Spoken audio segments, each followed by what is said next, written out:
ওফ, কি কালার আসছে রে, দেখছেন নাকি? ইলিশ মাছের ডিম।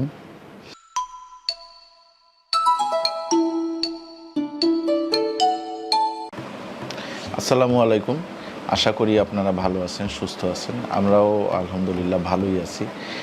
আজকে আমরা একটা রান্নাই করব, সেটা একটু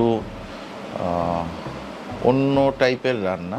এটা বেগুন দিয়ে ইলিশ মাছ। এটা আমার ছোট খালা এবং বড় খালা, মানে বড় আন্টি এবং ছোট আন্টি, দুই খালা এই রান্নাটা অনেক শিখতে চাইছে আমার মায়ের কাছ থেকে, চেষ্টাও করছে, কিন্তু পরবর্তীতে আর পুরোপুরি হয় না বাসায় যাওয়ার পরে।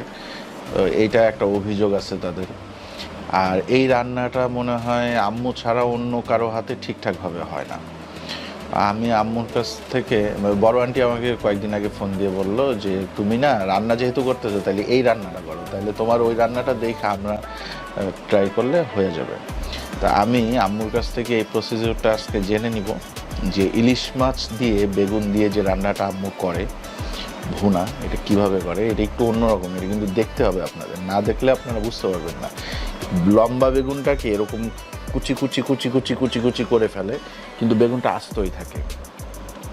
ওই বেগুনটাকে রান্না করা হয়, একটা ভুনা করা হয় ইলিশ মাছের সাথে, মানে অসাধারণ ওইটা খাইতে।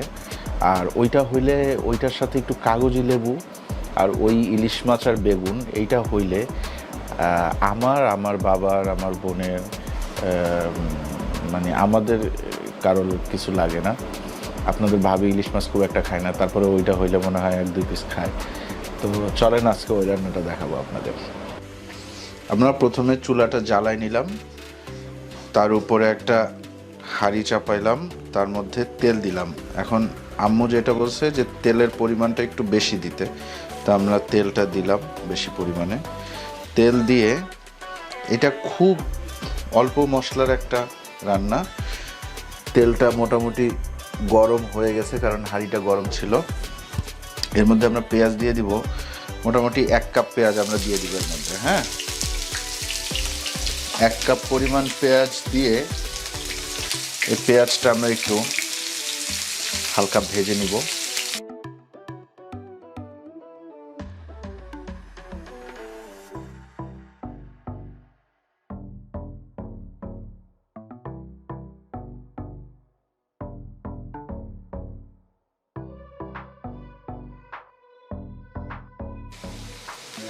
হাফ চা চামচের চেয়েও একটু কম লবণ আমরা দিলাম।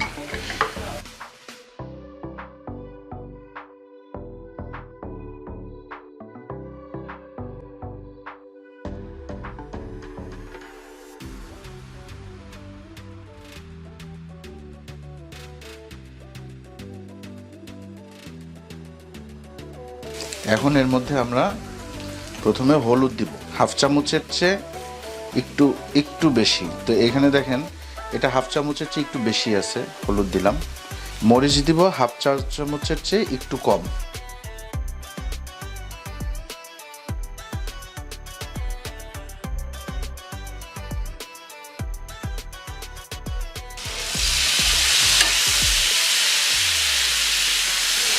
একটুখানি পানি দিলাম, সামান্য একটু। দেখছেন তো কতটুকু পানি দিয়েছি, মানে 2-3 চামচ হবে হয়তো। এখন এর মধ্যে আমরা ইলিশ মাছটা দিয়ে দিব।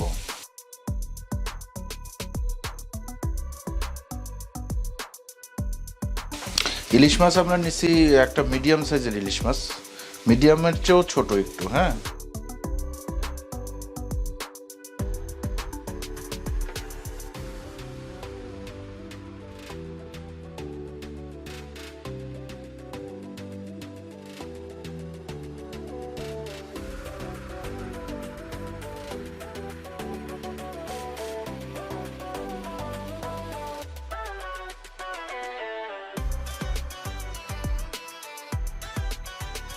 আচ্ছা, এর মধ্যে একটু পানি দিতে হবে এখন, সামান্য পরিমাণে।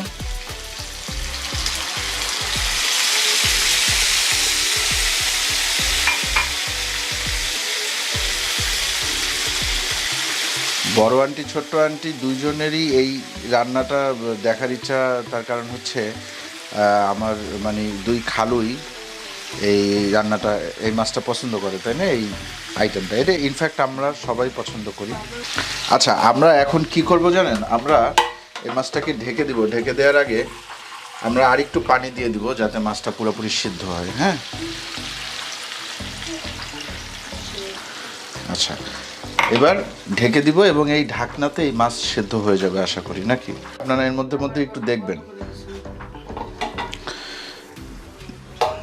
চলেন 5 মিনিট পরে আমরা আবার দেখব। এর মধ্যে আপনারাও একটু দেখবেন। আমরা 5 মিনিট পরে আসতেছি। আচ্ছা, একটা কথা কিন্তু আমি আপনাদেরকে বলি নাই, সেটা হচ্ছে এটা খুব মানে অল্প আঁচে রান্না হয়েছে। হ্যাঁ, একেবারে অল্প আঁচে এটা রান্নাটা হয়েছে, মানে যতটা লো আঁচ দেয়া যায়। এখন আমরা মাছগুলো একটু উল্টে দিব খুব সাবধানে। হ্যাঁ, দেখেন এই পাশটা হয়ে গেছে। এবার এটা ভাজা মাছটি উল্টে খেতে জানতে হয়। হ্যাঁ, আমি শিখছি। আচ্ছা, আমি না একটু হেল্প নেই, একটা ছোট্ট ইয়ে, বেটার হবে আমার জন্য।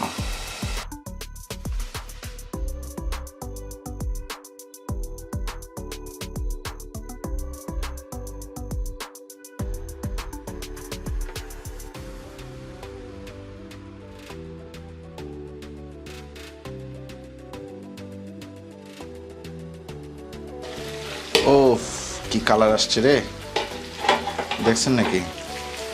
তোমার পুরা মাথা নষ্ট হয়েছে না?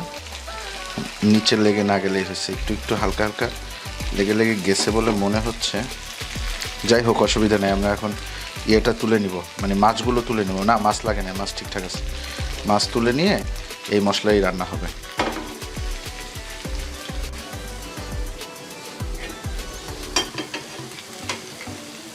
এভাবে করে মাছগুলো তুলে নিতে হবে। একটা ইয়েতে তুলে নিচ্ছি।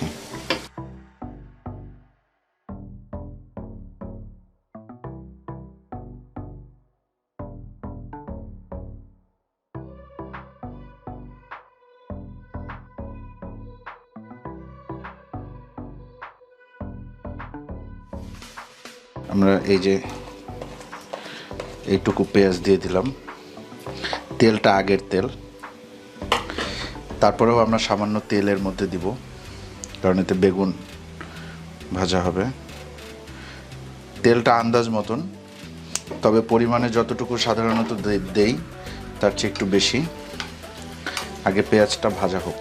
আসেন দেখেন, এই যে তেলটা অলরেডি ছিল সেটা কিন্তু মাছের তেল। তার মানে এখন যে বেগুনটা রান্না হবে এটা পুরাটা একটা ইলিশের ফ্লেভারে বেগুনটা রান্না হবে।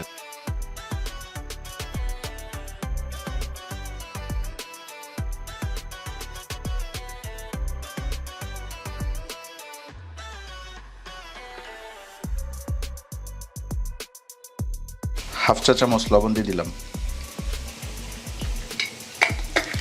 লবণটা দিয়ে একটু নাড়াচাড়া করি।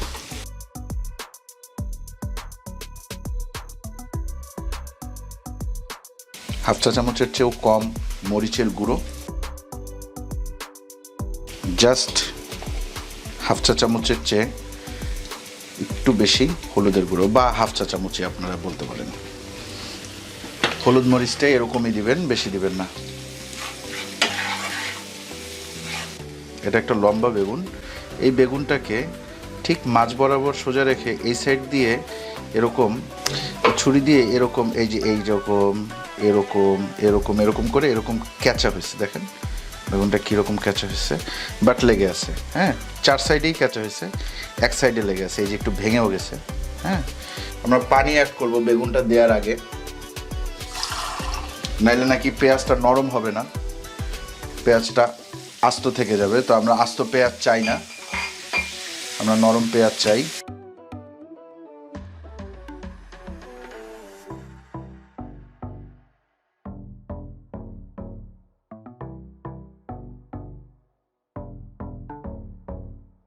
এখন আমরা এর মধ্যে আস্তে আস্তে বেগুনগুলো দিয়ে দিব।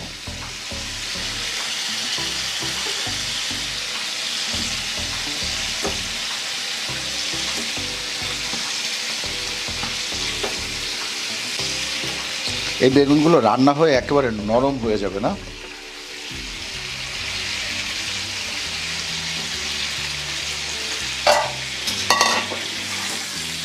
বেগুনগুলোর সাথে মশলাগুলো একটু মিশানোর জন্য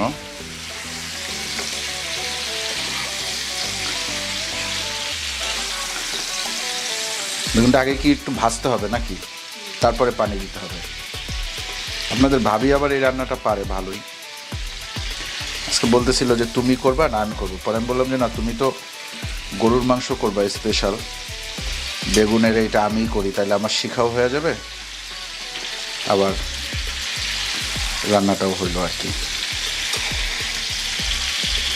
এই যে পেঁয়াজ দেখতেছেন না নিচের, এই পেঁয়াজটাই কিন্তু আপনার জন্য যে ঝোল বলেন, মাখো মাখো ঝোল বলেন বা মশলা বলেন, সেটা হবে।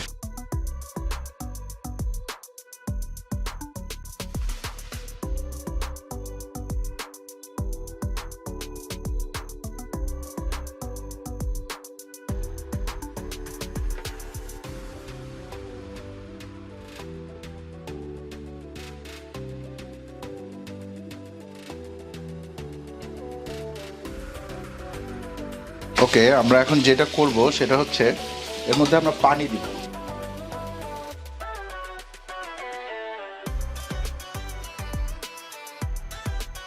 আচ্ছা, এবার আমরা এটা ঢেকে দিচ্ছি, চলেন।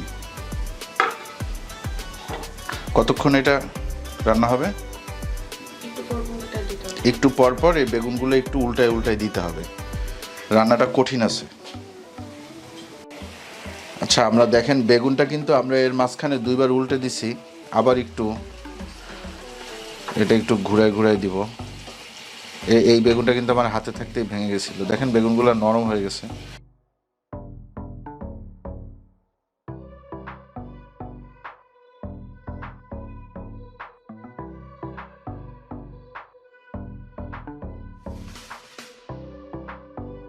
বেগুন মোটামুটি কাছাকাছি আসছে, কিন্তু আমার মনে হয় আরেকটু নরম হওয়া দরকার না? বেগুনটা প্রায় হয়ে গেছে, হ্যাঁ দেখেন নরম হয়ে গেছে। এটা আমরা আরও চাপাই দিব যতটা চাপানো যায়, কারণ আমরা এখানে মাছ দিব। হ্যাঁ, উঠাই দিই, অসুবিধা নেই, এদিকে উঠাই দিলেও অসুবিধা নেই খুব একটা। কোনটা? এটা? আচ্ছা, এটা হইতে হবে আর একটু।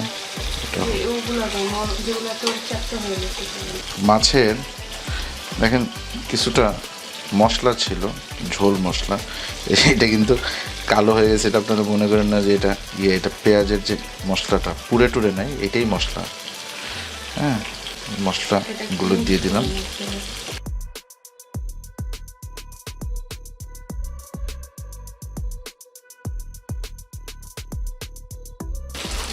এখন এখানে মাছগুলো দিয়ে দিব।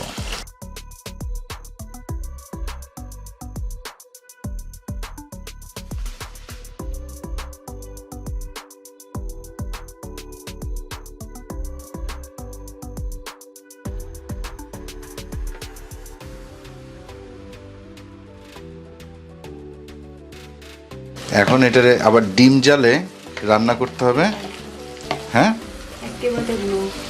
একেবারে লো আছে এটা রান্না করতে হবে প্রায়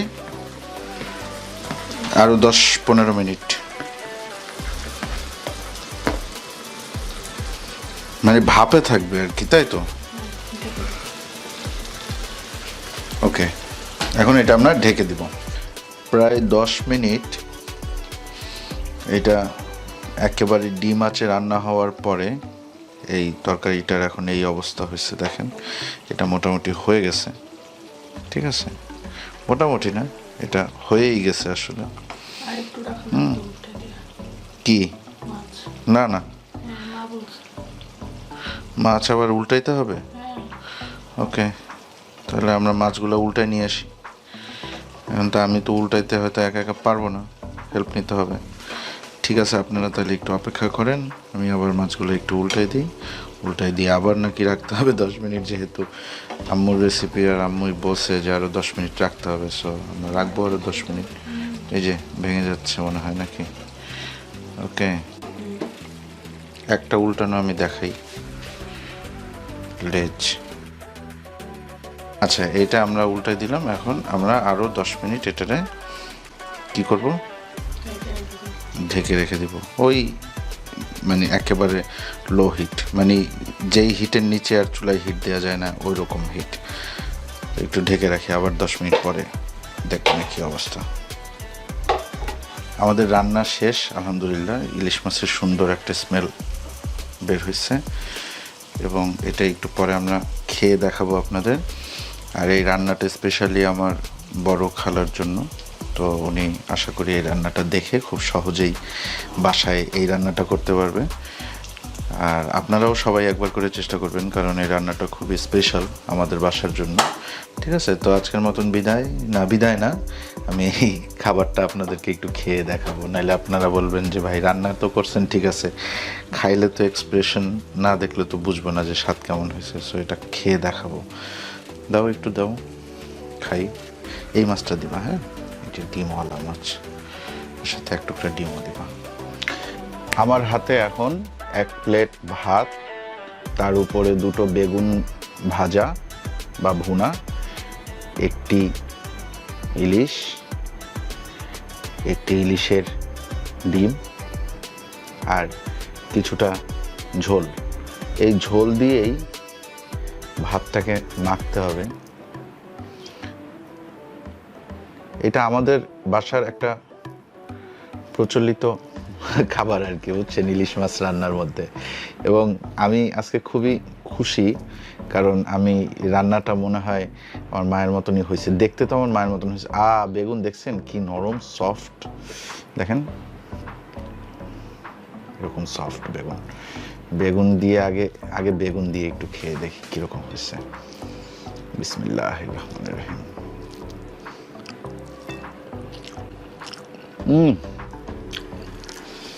পুরাই ফাটাফাটি, রান্না ভালো হয়েছে। আবার বেগুন দিয়ে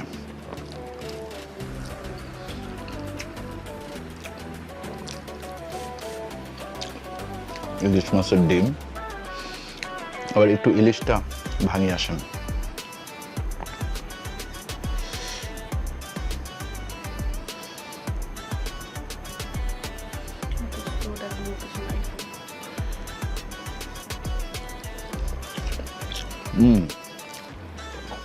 দারুণ। ইলিশটা আমি অনেকদিন আগে কিনছিলাম, মাসখানেক, কিন্তু ইলিশটা এখনো বেশ ভালো অবস্থায় আছে। তার মানে ইলিশটা একেবারে তাজা ছিল,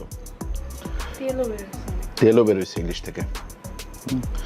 ইলিশের কাটা একটু দেখে শুনে খাবেন। যাই হোক, আপনারা এটা রান্না করবেন। আর এই রেসিপিটা আসলে আমার খুব পছন্দের একটা রেসিপি। সো আপনারা, আমার মনে হয় রান্না করে খাওয়ার পরে বুঝবেন যে এটা আসলে নর্মাল কোনো রেসিপি, মানে নর্মাল টেস্ট এটা না, এটা টেস্ট অনেক ভালো আসে। আর আরেকটা কথা যেটা বলতে চাই সেটা হচ্ছে খুব অল্প মশলায় কিন্তু এটা রান্না হয়। হ্যাঁ, এখন ইলিশ যাদের বাসায় আসছে তারা ট্রাই করবেন, আর ইলিশ যাদের বাসায় নাই তারা ইলিশটা মানে যখন অ্যাভেলেবেল হবে আপনার কাছে তখন ট্রাই করবেন ইনশাল্লাহ। আজকের মতন বিদায়। এটা আমার, আরেকবার বলি, আমার খালার রিকোয়েস্টে, সো এটা বুঝতে হবে আপনাদের। আল্লাহ হাফিজ।